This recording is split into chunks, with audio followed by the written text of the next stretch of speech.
안녕하세요. 들으시면 아마 어이가 없을 시댁을 고발하려 합니다. 시댁살이라고 칭하기에는 너무 가벼울 정도로 황당한 시댁 얘기죠. 전 40대의 평범한 결혼 생활을 꿈꾸던 사람이었습니다. 저보다 한 살 위였던 남편은 듬직하지만 귀여운 구석도 있던 딱 제가 선호하던 이상형에 가까운 사람이었습니다. 때로는 아빠처럼, 때로는 가장 친한 친구처럼 제 곁을 지켜주며 함께 했었죠. 안 그래도 좋은 마음이 있는데 주변 지인들이 너무 잘 어울린다며 잘 만난 것 같다는 주변 지인들의 말을 들을 때마다 사랑하는 마음이 더욱 깊어진 것 같습니다. 남편은 은근히 자상한 구석이 있던 사람이었어요. 뭔가 로맨틱한 구석이 있다고나 할까요? 어느 날은 일에 치여서 지친 저에게 갑자기 꽃다발을 선물해 주기도 했고, 또 어느 날은 좋은 일이 생겨서 기분 좋은 저에게 당사자인 저보다 더 축하를 해주며 가끔은 행복함에 눈물까지 보이곤 했죠. 오히려 제가 더 무뚝뚝한 편이었고 남편이 더 감성적인 느낌이 많았습니다. 제게 늘 주기적으로 꽃다발을 선물했었는데 그런 그 사람의 노력에 고마운 마음에 보답하고자 제가 반대로 꽃다발을 선물한 적이 있어요. 남자에게 꽃 선물을 해본 게 처음이라 이게 괜히 엄청 떨리더라고요. 그렇게 꽃다발을 줬는데 그걸 봤더니 한방웃음을 짓다 이어 눈물을 흘리는 사람입니다.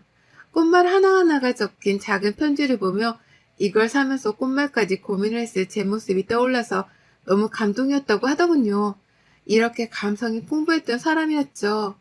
제가 나름 애교를 부려보려고 노력을 해보긴 했는데 남편의 과한 애교와 사랑스러운 모습들을 이길 수는 없었습니다. 지인들에게 이런 귀여운 면과 감성적인 면이 있다고 말하면 다들 믿어주질 않았죠. 왜냐하면 외적인 모습은 정말 듬직한 남성 그 자체이니 말입니다. 생긴 것과 다른 행동들은 여기서 멈추지 않았어요. 직장 때문에 회사 근처에서 자취를 하던 저희 집에 자주 와서 이것저것 맛있는 음식도 해주곤 했습니다. 저는 요리에 영 소질이 없었는데 남편은 밑반찬부터 시작해서 어려운 요리들을 금세 뚝딱뚝딱 해내곤 했어요. 무엇보다 그 음식들이 제 입에 딱 맞아서 저희는 집밥 데이트도 즐겨 했답니다. 제가 한식이 먹고 싶으면 한식을 뚝딱 해줬고 양식이 땡긴다고 하면 양식을 뚝딱 해줬죠. 거짓말 하나 보태지 않고 남편이 만들어준 음식들이 너무 맛있어서 솔직히 배달을 시켜 먹기가 싫었어요. 남편은 힘들었겠지만 전 그게 훨씬 맛있더라고요. 그렇게 남편과는 평범한 그런 연애를 한 지 2년차가 되었을 때 결혼을 결심했습니다. 나이도 딱 적당한 나이였지만 저희 두 사람 모두 아이를 원했기에 조금은 서둘러서 결혼하고 싶은 마음도 있었어요. 이런 저희의 뜻을 양가 부모님께서도 흔쾌히 받아주셨고 순조롭게 결혼까지 이어졌어요. 저도 그렇고 남편도 열심히 일하고 돈을 모은 덕분에 저희 수준으로 집도 구하고 살림살이들도 다 채울 수 있었습니다. 물론 집은 대출을 끼지 않고는 도저히 해결할 수는 없었지만요. 결혼을 한 후에도 맞벌이를 하면서 각자의 일에 충실하면서 그렇게 살았습니다. 한 달 정도는 시댁의 간섭도 일체 없었기 때문에 정말 행복했어요. 그런데 그 한 달의 행복은 정말 한 달에서 딱 멈췄고 지옥의 문이 활짝 열렸죠. 하루는 저보다 2살 아래의 신우가 뜬금없이 전화가 왔어요. 새언니, 저예요. 잘 지내죠? 아, 네, 아가씨. 저는 잘 지내고 있어요. 아가씨도 잘 지내시죠? 네, 언니한테 부탁할 게 있어서 연락했거든요. 제가 이번 주말에 시댁 그 형님이 보자고 하셔서 형님네 들렸다가 시댁도 가야 하거든요. 아무래도 애들을 데리고 가기가 조금 그래서 언니한테 좀 부탁을 하려는데 괜찮죠? 우리 애들은 지들끼리 알아서 노니까 새언니가 밥 챙겨주고 뭐 잠자리만 봐주면 되거든요. 근데 제가 애들을 봐본 적이 없어서 난감하긴 하네요. 난감할 거 없다니까요. 애들이 알아서 다 해서 새언니가 할 것도 없어요. 그리고 제가 애들 뭐 챙겨야 할지 대충 적어서 줄 테니까 걱정 마요. 갑작스러운 신우의 요청에 당황스럽긴 했지만 형님을 보고 시댁까지 들려야 한다고 하는 거 보니 뭔 일이 있구나 싶어서 들어섰습니다. 그렇게 약속했던 주말이 왔고 신우의 애들이 6살, 4살 남자애들이라 조금 긴장이 되긴 했죠. 제 친구들 애들만 봐도 이 나이 때 남자애들의 파워가 장난 아닌 걸 대충은 알고 있었거든요. 그런데 하나도 아닌 둘이 오니까 긴장이 되더라고요. 아니나 다를까 시조카들은 아무리 말을 해도 듣지를 않았고 난리를 치며 온 집안을 누비고 다녔습니다. 제 아이들도 아니니 막 혼낼 수도 없고 그렇다고 마냥 오냐오냐 할 수도 없어서 미치겠더라고요. 그런데 더 열받은 건 본인 시조카들이 와서 제가 난감한 상태인 거 뻔히 알면서도 나몰라라 하면서 누워서 뒹굴고 있는 남편의 태도였죠. 지켜보다 화가 나서 남편을 방으로 데리고 들어가서 한마디 했습니다. 당신 TV만 보고 있으면 어떡해? 나 혼자 혁준이랑 혁수 보기가 너무 힘들잖아. 당신 조카들인데 나몰라라 하고 그러고 있어 지금? 내가 이렇게 애쓰고 있으면 어련히 나와서 도와줄 거라 생각했는데 이게 뭐야 쉬는 날. 정작 나는 쉬지도 못하고 있는데. 그냥 냅둬 알아서도 놀으라고. 지들끼리 애들끼리 노는 거지. 내가 뭐하고 놀겠어? 애들이 계속 놀아달라고 부추잖아. 귀찮으면 앞에 놀이터라도 가서 애들이랑 놀아주고 오던가. 아, 귀찮아. 나도 주말에만 쉬는데 왜 그래 정말? 당신 조카들이 왔는데 왜 내가 모시고 당신이 쉬냐고. 정말 이럴 거야? 이렇게 나몰라라 하면서 무슨 애를 낳자는 거야? 얘 나오면 나만 독박 육아할 게 훤히 보이네? 남편이 그렇게 죽고 못 사는 시조카들인데 막상 반나절을 함께 있다 보니까 지친 건지 나몰라라는 태도를 보였죠. 마치 다른 사람을 보는 듯 했고 미래의 모습을 미리 보는 듯 했습니다. 과연 저렇게 이쁘다던 조카들이랑 노는 것도 귀찮은데 본인 자식이라고 다를까 싶은 생각이 들었어요. 애를 빨리 낳자고 노래를 부르던 남편이었고 저 역시 그렇게 하려고 했으나 남편의 태도를 보니 생각이 점점 바뀌게 되었죠. 그렇게 우여곡절 끝에 신우가 오면서 상황은 정리가 되었습니다. 남편과 싸운 건 아니었지만 기분이 좋지 않아서 괜히 서로 딱히 대화도 하지 않은 채 보냈어요. 평범하게 또 하루하루를 보내던 중 제가 좋은 스카우트 제의를 받아서 회사를 이직하게 되었습니다. 그런데 한 달 정도 쉴 수 있는 텀이 생겨서 강제 백수가 되어 한 달의 시간을 보내게 되었죠. 그래서 그동안 못했던 것들을 하면서 휴식을 취할 수 있었습니다. 그 휴식조차 허락되지 않은 건지 이 사실을 입사한 남편 때문에 알게 된 신우의 반응은 이제 시작이었습니다. 제가 집에 있으니 평일에도 아이들을 봐달라고 했고 제가 거부를 하자 시무를 앞세워 저를 욕먹이게 했어요. 그 덕분에 저는 시무의 잔소리 폭탄을 들어야 했고 미칠 것 같았습니다. 연수야, 육아는 같이 하는 거야. 같이 가족들끼리 서로 돕고 그래야지. 너 나중에 애 낳고 어디 가게 되면 누구한테 맡기려고 그러냐? 어? 민정이가 오죽하면 애들 좀 봐달라고 하겠니? 너 일도 안 하고 쉬고 있는데 다 큰 애들 봐주는 게 뭐 어렵다고 그거 싫다고 해. 어머님, 저도 일장이란 게 있잖아요. 뜬금없이 아침에 애들 봐주세요. 이렇게 말하는 건 예의가 아니죠.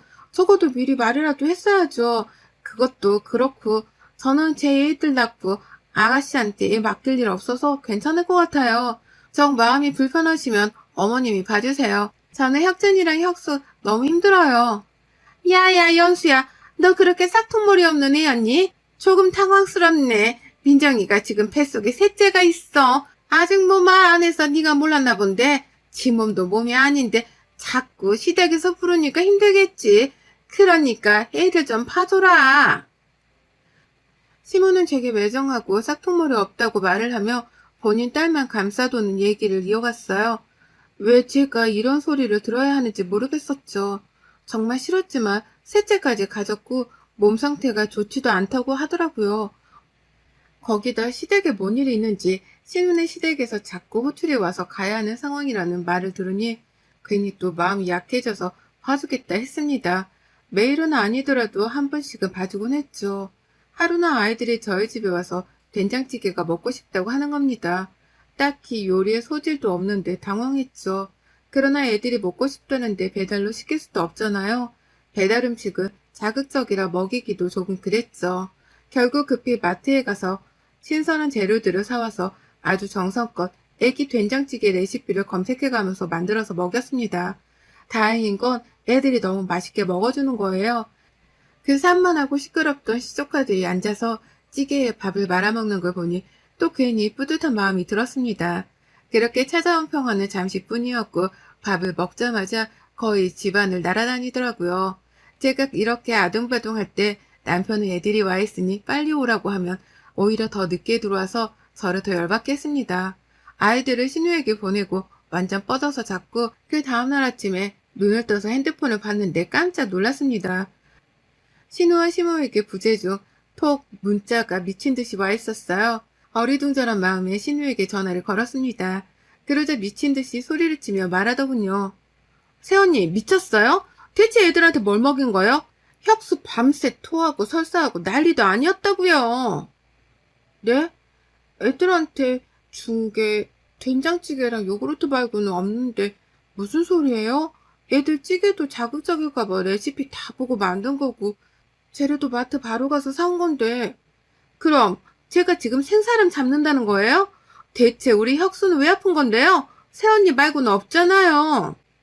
순간 진짜 화가 머리끝까지 차오르더라고요. 물론 애가 아프니 흥분한 건 알겠는데 앞뒤 상황 파악도 안 하고 막무가내로 애봐준 제게 소리치며 말하니 열받더라고요. 저기요 아가씨, 지금 너무한 거 아니에요? 제가 뭘 먹인 게 없다고 똑똑히 말했죠. 애가 아파서 예민한 건 알겠는데 이게 지금 뭐 하는 거예요? 그럴 거면 엄마인 본인이 애를 직접 봐야지 어디 무서워서 애 봐주겠어요? 기껏 고생해서 애 봐주니까 돌아오는 말이 겨우 이런 거라면 누가 봐주고 싶겠어요? 저는 신우에게 확 지르고 전화를 끊었습니다. 이어 시모에게도 한 소리 들었어요. 억울했지만 그냥 상종을 말자는 생각으로 아예 생각조차 안 하기로 했죠. 그런데 웃긴 건 그 이후에도 또 본인이 아쉬우니 살살거리면서 저한테 애들 좀 봐달라고 연락을 했습니다. 매번 시댁 때문이라고 말했는데 대체 어떤 시댁이 셋째까지 임신한 며느리를 매일같이 호출할까 싶었어요. 시댁이 아니면 형님이 부른다고 하는데 그걸 부른다고 곱게 갈 성격도 아닌데 왜 저렇게 끌려다닐까 싶었습니다. 새언니 미안한데 내일 모레 애들 좀 봐줘야 할 것 같아요. 형님이 갑자기 또 보자고 하셔서 가봐야 하거든요. 제가 저번에 말했죠. 절대 안 봐준다고. 알아서 하세요. 애초에 아가씨 애들이고 시댁 형님 만나는데 왜 애들을 두고 가려고 해요? 제가 없었으면 어떻게 하려고 했는데요? 자꾸 저한테 의지하지 말라니까요.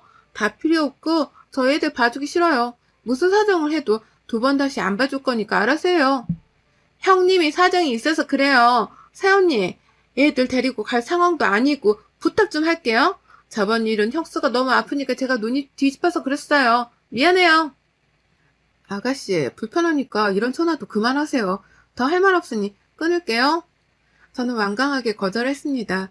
그런데 전날 본인 애들을 데리고 왔고 전 황당해서 이게 뭐냐고 물었지만 시누이는 정신없이 애들에게 들어가라고 했죠.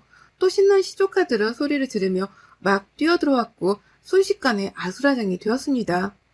새언니 어쩔 수 없어서 데리고 왔어요. 잘 부탁해요. 그리고 애들 조심해야 할 거 제가 카톡으로 보낼 테니까 보고 참고해요. 한 10가지가 넘는 주의사항들이 있었습니다. 챙겨줘야 할 것들과 피할 것, 뭐 그런 것들이 적혀 있었는데 다 떠나서 미친 거 아닌가 싶었어요.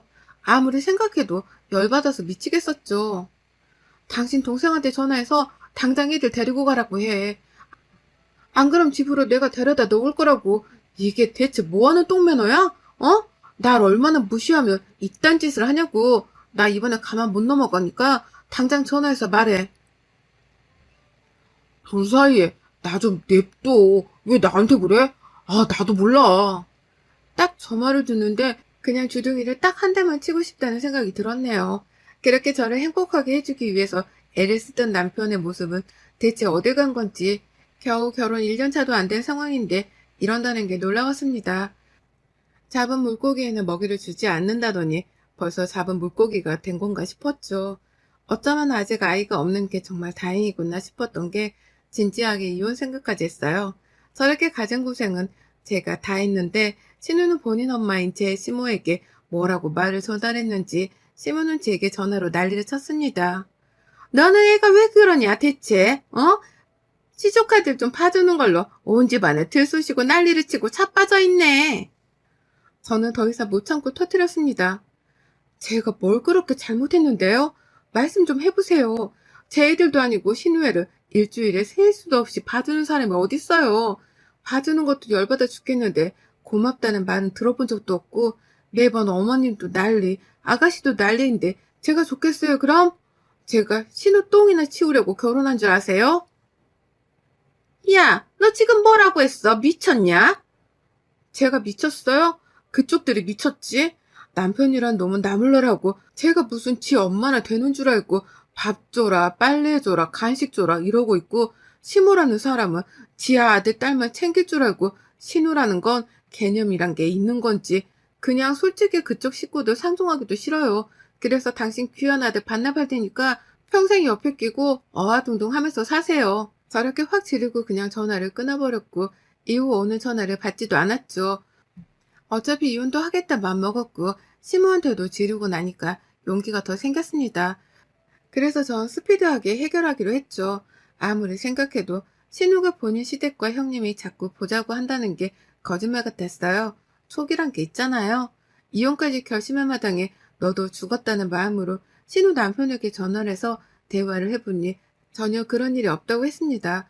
오히려 제가 애들을 너무 좋아해서 봐준다고 알고 있더군요. 그래서 전 신우 남편에게 대화 끝에 신우네 시댁과 형님네 주소까지 알아냈습니다. 그 곧장 신우에게 전화를 했어요. 야, 난데 나 지금 너희 엄마한테 니네 오빠 반납했거든? 한마디로 눈에 보이는 게 없다는 말이거든. 그래서 니네 시댁이랑 형님네 가서 한바탕 해볼까 하는데 어때? 뭐라고요? 거기 왜 가 당신이? 뭘 왜 가? 대체 시댁이랑 형님이란 것이 왜 그렇게 널 불러서 날 고통스럽게 했는지 나 이유는 알아야겠어. 억울하잖아. 전화를 끊고 전 정말 바로 신우네 시댁에 갔고 형님이란 사람을 시댁으로 불러놨어요. 제가 보자고 하니 이쪽에서는 꽤나 당황한 상황이었고 신우가 올 때까지 기다렸죠. 안녕하세요. 갑자기 찾아와서 죄송해요. 다름이 아니라 도대체 매주마다 아가씨를 왜 그렇게 부르세요? 그 덕분에 애들을 매일같이 보느라 제가 죽을 것 같았거든요. 결국 이혼하게 되었고요. 새언니 그만해요. 제발. 내가 설명할 테니까. 무슨 말인지 영 모르겠네. 저희는 민정이 얘를 부른 적도 없고 부른다고 올해도 아닌데. 아, 혹시나 했는데 역시나 아니었네요. 이상한 짓거리를 하고 다닌 것 같은데 그건 뭐 그쪽들끼리 천천히 알아보시던가 하세요. 전 그렇게 집으로 돌아와서 남편과 3차전을 했습니다. 이때는 이미 신우가 시모에게 알렸고 시모가 남편에게 일러서 남편이 아주 화가 많이 나 있는 상황이었죠. 당신 진짜 이렇게밖에 못해? 거기까지 찾아가서 그러고 나니까 속이 시원하디? 오늘 대체 뭐하고 다닌 거야? 어? 우리 엄마한테는 뭐 이혼은 한 해 만에 헛소리하고 민정이 시댁에 가서는 뭔 소리 하고 온 건데? 넌 내가 오늘 하루 동안 헛짓거리를 한 것 같아? 전혀 아닌데 어쩌지? 나 너 같은 놈이랑 안 살아. 내가 너 니네 엄마한테 버린다고 했고 버릴 거야. 우리 이혼해. 있잖아. 난 니네 가족들이 싸는 똥이나 치우려고 결혼한 게 아니야. 알아들어? 그리고 네 동생이 애들까지 나한테 맡기고 헛짓거리 하고 다닌 것 같던데? 뭐야? 대체 겨우 이런 일로 누가 이혼을 해? 넌 이게 겨우 이런 일로 보이니까 문제인 거야. 알아들어? 넌 내가 말 안 하면 평생 우리가 왜 이혼했는지 그 이유를 모르겠구나? 그렇다고 말해주진 않을 거야. 넌 반성할 자격도 없는 놈이야. 당신 진짜 진심이야? 이혼하겠다는 말 후회 안 해? 드라마 찍냐? 웃기고 있네.